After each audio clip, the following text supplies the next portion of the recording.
And we're getting started this morning with that corruption perception index yet again. Yes, another one has been released. The last time Nigeria was at 145th position. But guess what? This time around, we're at 140 with 26 points over 100, right?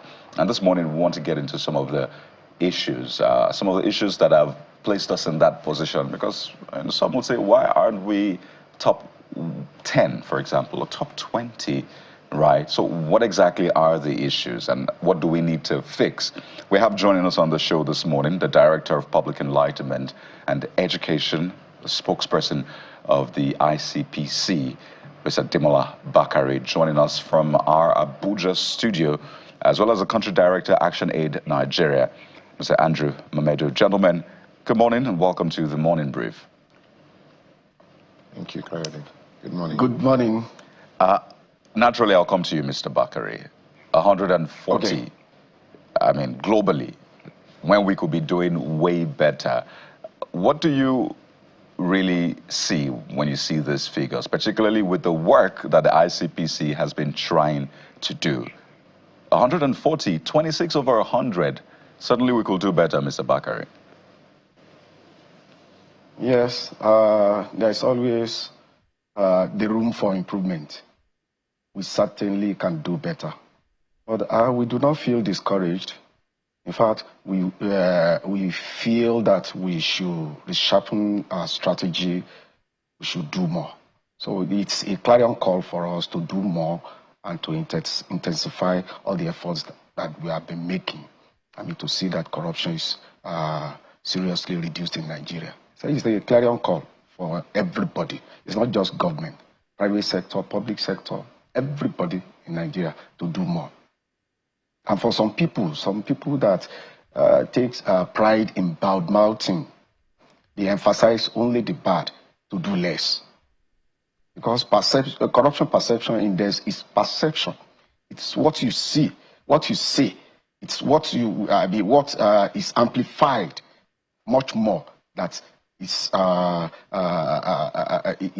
it makes up the perception index. So those people, they need to do less and move to the other side to do more, fighting corruption rather than emphasizing the negatives. And this question is particularly important for the ICPC because the CPI, that's the Corruption Perception Index, actually rates countries or ranks countries by their perceived level of corruption in the public sector.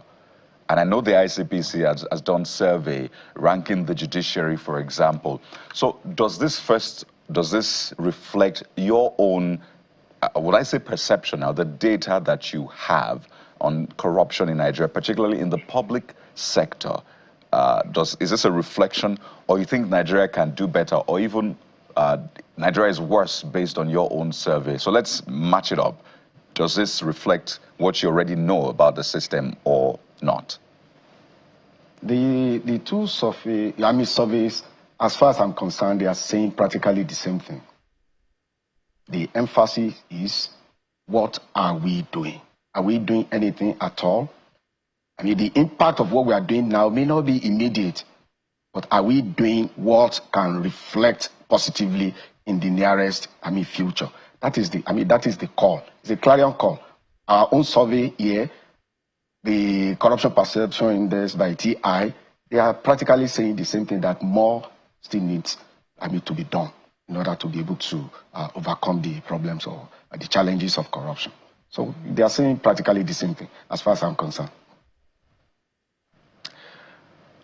Well, that's great. Let's go to Mr. Mamedu now. And again, the public sector comes under the spotlight yet again. And I think it's something a lot of people know. They'll share their experiences with you, going to maybe agencies, departments, or ministries, and the kinds of requests that are made of them or made to them by those on seat, what you need to do, either grease palms so that you can get a document, or if you want to implement a contract, you have to give a certain cut to certain people. And so these are things that are out there.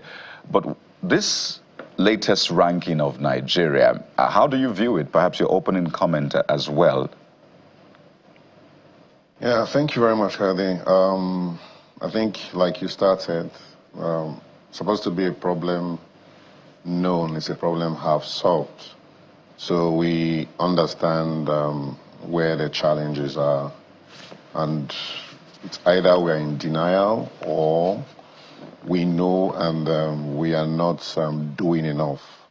So we know that the issue of contracts, public procurements accounts for most of this. The Center for Study of African Economies estimates that Nigeria loses about $18 billion annually to issues of corruption.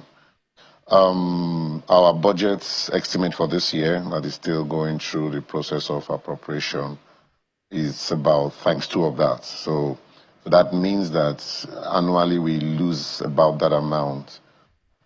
If you go back in figure, it estimated that we have lost about $400 billion as at 2024 and 2012. And if you then add 18 billion to that, it gives you about 600 and something and billion, which is times 2 our GDP. So I'm looking at the political economy of this. So it's hurt us so much. For us in ActionAid, we link corruption to poverty. So corruption is one of the biggest factors that contributes to poverty. So like you said, Kyle, they're looking at how these affects the economy, looking at what happens on a day-to-day basis. We run a rental system, majorly a rental system.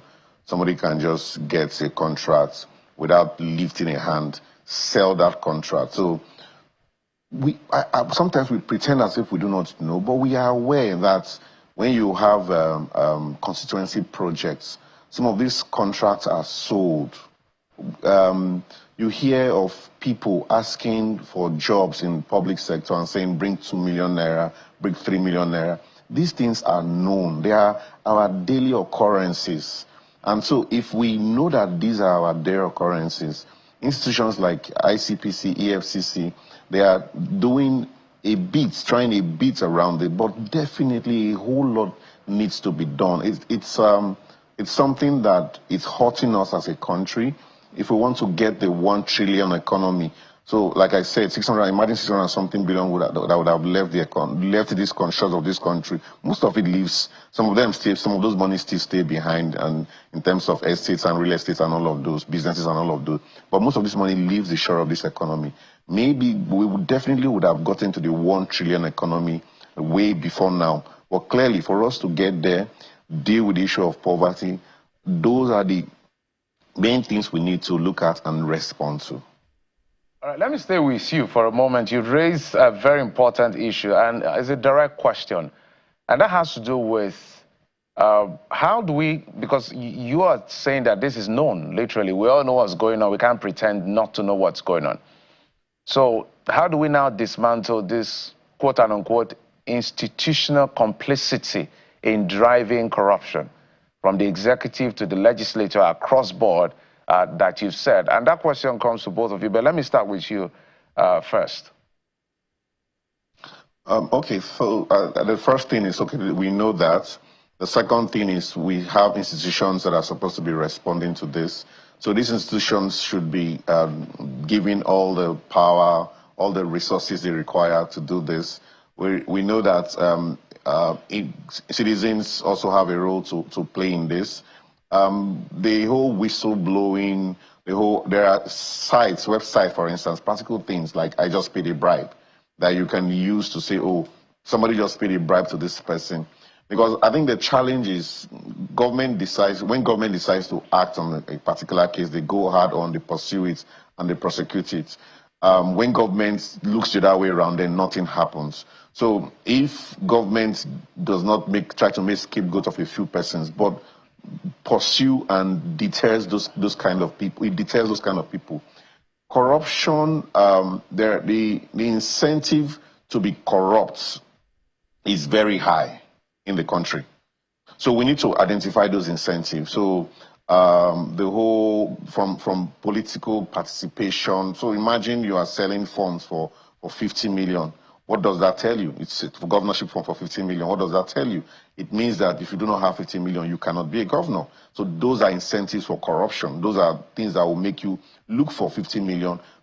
Forget what maybe INEC would say, this is a limit. This is the electoral law will say this is a limit for spending for governorship and all of that. We know that they spend way above that. We track, we monitor this. We have evidence to show that they spend way above this. So those are incentives for corruption. Then the incentive not to be corrupt is also very low.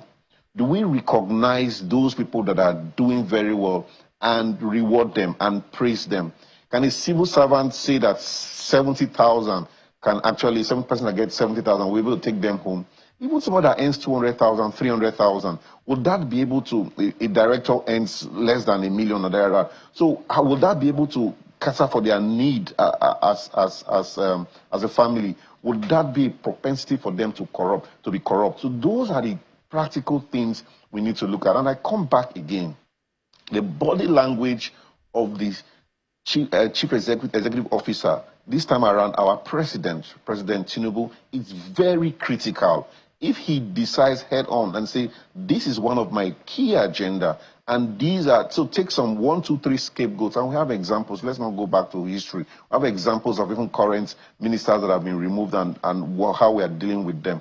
But let's forget about those. But there are practical things that we can do to respond to these. It's hurting the citizens, it's hurting the poor of the poorest. Some people, so the Gini coefficient, which is the difference between the have and the have not, is expanding. Your GDP can be growing by 3%, 3 point something percent for all you know. But those that are in the middle class are shrinking. Those in the poverty, more people are falling into poverty because, of course, of some of these policies that we are implementing. And corruption is one of the biggest factors that is pushing more people into poverty. And of course, for us to deal with Mr. them, Andrew, we have to be frontal. My apologies. Let me take you to Mr. Bakare. Same question. And Mr. Andrew has raised a couple of points, both incentives for and against. And I know the ICPC is at the forefront of fighting corrupt practices. So perhaps how are you managing the ability to dismantle institutional complicity when it comes to fighting corruption? Because sometimes even within agencies themselves that fight corruption, we still see corruption. Exactly. Mr. Bakare, that's for you. Yes. You see, there is this strategy that we are yet to adopt. All of the society's strategy. Everybody is involved. Look at you influencing somebody that you know in order to get admission for your child, and another person using money to bribe admission officers in order to get admission for his own daughter. The two of you have committed the same offense, but the society does not see the man that influences his friend as being corrupt. We are all complicit. We are all complicit in this game of corruption, and that should be addressed. We should be unanimous. We should have consensus of what constitutes corruption, and we should go head on to address it. That is a key factor. Body language of the leadership, yes, it's neither here nor there. Where does the leadership come from? From the grassroots, from among us. If we have all agreed that, we do not want to fight corruption, how do we now expect the leadership that graduated from our school of corruption to become a saint overnight? These are the issues. We should approach the problem of corruption in Nigeria from the whole of the society approach. That being enough, diligent execution of the anti-corruption mandate too is critical. There is no organization that would not, virus comes into a system and it destroys it. There is no organization that is not prone to virus of corruption. Even the anti-corruption agencies. But we should be diligent in executing the law. More diligent in executing the law. And use the big stick where it is necessary. use reward system where it is very necessary. The pay packet of public officials in Nigeria, in spite of the review of minimum wage, still cannot take people home. And necessarily, people will want to survive. Survival is the first law in human existence. People want to survive, and they will survive one way or the other. So all these policy, we should tinker with the policy governance system very well, so that at least there will be less propensity to corruption among the general populace. All right. Education and implementation is very key too. Yes. I'm going to stay with you for a bit. And if you talk about collective complicity as far as corruption is concerned, you know, some would say that it flows from the top. And this minimal increase or movement upwards that Nigeria is witnessing, you know, from the corruption perception index, some would say it's insignificant. And let's talk about executive corruption. What we're seeing with the largest assets recovery done by EFCC and some high-profile corruption cases currently ongoing, isn't it mere, you know, highlights of high drama, you know, as against what we witness in other countries of the world, where executives are actually prosecuted and convicted, and they go to jail, and we could refer to Brazil, Peru, France, you know, but what we see here in Nigeria is, you know, sometimes the executive pardon of those who manage to be convicted of corruption. I'd like you to speak to that, sir. Well, I want to differ a little bit. You see, the anti-corruption agencies goes after the thief. The anti-corruption agencies investigate and prosecute. It takes time to investigate. Bribe of 20 naira could be more difficult to even prove than the bribe of 200 million naira. The 200 million naira necessarily might have passed through the bank, but 20,000 naira or 20 naira that somebody received, over the counter, may not have a proof, and it will become very difficult to prove. It is the small thief that graduates to become bigger thief. That is why I am personally advocating the whole of a society approach to fighting corruption. Executive complicity, that you mentioned. Some of the cases are in court already. What about the judiciary? Judiciary is complicit too. The judicial process grinds too slowly in Nigeria.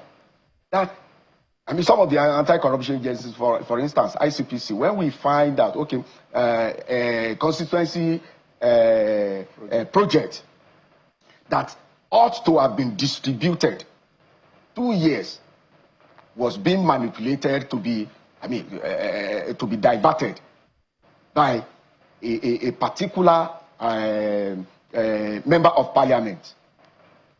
Is it not more pragmatic to just get that product, get it distributed, so that will affect the life, the welfare of the people instantly, than to use the same project, the same product or the same items that you seized from this man as exhibit in prosecution that may not be completed in 7 years. So it's a whole lot of, a whole lot of problems that we have fighting corruption in Nigeria. Everybody must be involved. Everybody must be involved. The judiciary, they will need to do something to shorten the length of the prosecution, of the legal process, so that at the end of the day, justice will be delivered, more timelessly. All right, Mr. Mamedu, I wonder if you agree with Mr. Bakari, and the work of the anti-graft agencies, is it strong enough a statement to deter executive corruption as against what we see in other countries where executives have actually been jailed? Yes and no. I'll say yes and no. So in my mind, I'm looking at, yes, in the sense that, yes, we definitely need social norms. So one of the driving factors for corruption is around social norms. from socialization process, upbringing, from childhood, school, religious center, our place of work. So the society generally, the social norms encourages corruption, encourages and breeds corruption. So we need, if we're going to tackle it, we need to go through the whole social norms. But it has to be, so the social norms also has to be driven from on top. It has to be driven from the body language of the president, the governors, the senators, the justice system. So all of that have to work in tandem to be able to drive that. But in terms of, so if you look at other countries that have been able to have succeeded, it is about strong institutions. That is a key factor. If we do not have strong institutions that are implementable, what happens is that some of these persons that are being prosecuted, they understand the system and they subvert the system. So you can have a case, like Mr. Bakare said, you can have a case for 7 years, 10 years, just running. They know how to push for adjournment, defer those cases. And before you know it, people are tired of prosecuting it, and it costs so much money. They will bring senior advocate of Nigeria, and of course, for the prosecuting agency to match them. If you are bringing a senior advocate of Nigeria, you know what that would cost. So they know that they will wear the institutions out. But that's where the willpower of the president comes to play. The administration of social justice, administration of judicial system that was passed by President Jonathan, speedy prosecution of cases. We are not following that. How do we make sure that cases are speedily prosecuted? How do we show example? And if once you start showing example, people then watch it. People then know that if I do this, but it's not a case of if I get 200 billion from a contract, then I know that whatever happens as corruption, process of corruption, whatever happens, if I have just 10 billion. That should be enough. I can settle the judicial system. I can get all the evidences I need. I can slow down the case with just 5% of the resources I have at my kitty. So those are the thoughts that people have. But there are countries that have, even in Africa, that have taken clear steps that are up in the ranking. So if you look at the rankings, so when you say, can we not be 30-something? There are countries that are 30-something in Africa that are ranked there. Let it be, even though it is perception, I promise you, if we are ranked at 30-something or 40-something in the country today, we will all celebrate it, even as civil society. We will all celebrate it. I'm sure ICPC, the whole government, will all celebrate it. But now that we are ranked at 140, it's something that we need to look at and say, what are we doing and what are we not doing? And that's the conversation. So having these conversations repeatedly, what actions, what steps are we taking to be able to change them? There is a perception of, oh, because it's me, because I'm the only one, I'm the one doing it. But there are hundreds of you that are doing it. There are thousands of you that are doing it. That is hurting the system. That is what accounts to the about $18 billion that we lose annually. So it's not just your 200 billion naira or your 300 billion naira that you are taking. So there are several people taking the 200 and 300 billion naira that is affecting the whole system. There are people taking 20,000 naira, 30,000 naira. All of those, yes, contributes to it. But it is a mega corruption, the grand corruption, that is a major factor that we need to deal with. And for you to deal with them, these are powerful, high-placed individual that you cannot just deal with. That requires that political will, that requires that support to ICPC and EFCC and all the other anti-corruption agencies to be able to tackle them. So in those ways, yes, I agree, but I definitely think that we can do more as a country, and the anti-corruption agencies can lead us in dealing with that. For us in civil society, we are always available to support the anti-corruption agencies, to back them up in whatever they are doing in this fight against corruption. And I think this should be the position of all Nigerians. As Mr. Bakare said, it should be a whole-of-society approach. But obviously, the anti-corruption agencies, the government should take the lead, right? The people look at the government, the agencies, and say, if you're going this way, well, let's follow you naturally. By the way, in that same report, it said that a certain U.S. company, U.S. energy company, executed, what, a $60 million bribe. And it just shows how, corruption if you look across the world, you find the fair share of corruption to go around. So let me come to Mr. Bakare, because what this particular index also says about Nigeria's democracy is quite telling. So it says full democracies have an average score of 73, right? Flawed democracies have an average of 47. Now, this index says non-democratic regimes, 33. You know what Nigeria scored? 26. And this index is saying that non-democratic regimes have an average of 33. So Nigeria is even doing below that score. I want us to speak to a pointed example as we begin to wind down. For Nigerians who are listening and saying, okay, fine, we want to be a part of this, but how do we go about it? So let's take, for example, a Nigerian on the road comes across, let's say, a police officer, and then this police officer is going overboard and asking for a bribe. What should that Nigerian do practically to fight corruption right there, Mr. Bakare? Refuse to pay. The best approach in that circumstance is refuse to pay. But would an average Nigerian be willing to waste time? He's hungry. He's going for an appointment that will put food on his table. He's ready. The whole, when Memudu said the poverty drives corruption and corruption drives, poverty. He wasn't making any false statement. That is the correct position. The man that is hungry, the man that is going for something to bring food on its table, will be willing to pay. He will not be able to sacrifice, hours sitting, standing there with the man refusing to pay. And at the end of the day, the policeman can even take him to the police station and wave a whole lot of lies against him. These are the issues. The policeman on the street is not willing. He's self-centered, that he wants something extra out of his salary. The man that is going to pay the bribe is not ready to sacrifice time because he's hungry. There's a whole lot of challenge that we have fighting corruption in Nigeria. But like it has been said here, institutions has to be strengthened. Our system has to be strengthened to be able to withstand. Corruption corruption resistance system can be emplaced. If we do that, our system itself will fight corruption. We need to use technology. But the way we use technology in Nigeria, we even subvert the technology. Imagine you want to do recruitment and you say, okay, it's going to be online recruitment. Online recruitment. But the online application is not working.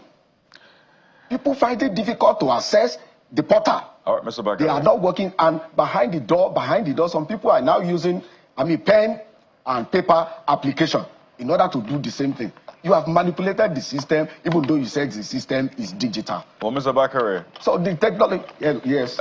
Pardon me, I was also hoping you would ask Nigerians to escalate these issues. If someone is asking for a bribe, report that police officer or somebody in the civil service to, report, follow a certain procedure. But I think these channels are there, from Servicom to the police complaints unit.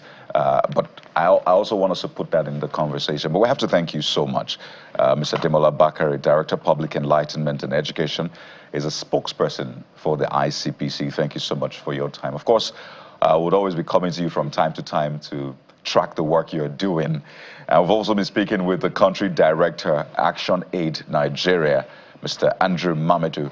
Both gentlemen join us from our Abuja studio. Thank you for your time. I wish you the very best. When you were talking to Mr. Bakare, I was wondering when he said, don't give. Be sure the policeman is not cocking his gun looking at you. You have to assess the situation. Right. Get out of danger first.